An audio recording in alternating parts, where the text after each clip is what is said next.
And finally, for today's episode, let's turn to David Trim for a look at Adventist history.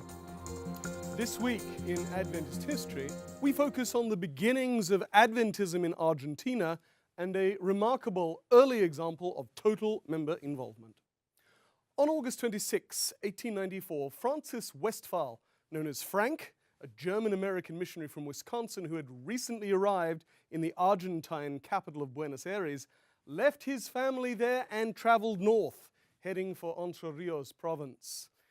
His journey was to have momentous consequences. In the town of Crespo on September 9, 1894, he organized the first Seventh-day Adventist church in Argentina, the first in the territory of what is now the South American division. The next month he organized two other churches, one in San Cristobal in Santa Fe province and the third back in Buenos Aires. These new churches could be organized so quickly because Westphal at this stage was not yet evangelizing. That had already been done by a layman called Georg Riffel. Georg, known as Jorge in Argentina, had already won a number of converts in Entre Rios. Riffel had been born to an ethnically German Mennonite family in Russia, but had emigrated first to Brazil and then to Argentina. But after several years there, he had emigrated again to Kansas, where he was converted and became a Seventh-day Adventist. But as Frank Westphal later wrote, Georg's heart was always with his German brethren in South America.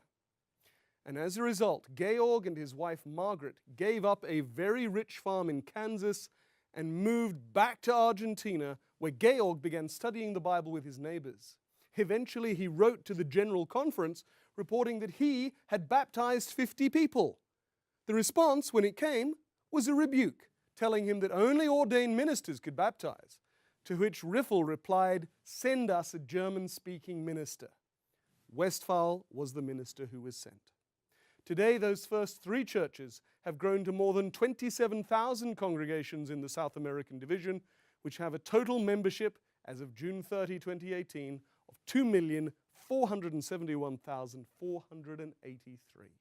This is the ultimate fruit of the labors of Frank Westphal and that dedicated lay member, Georg Riffel.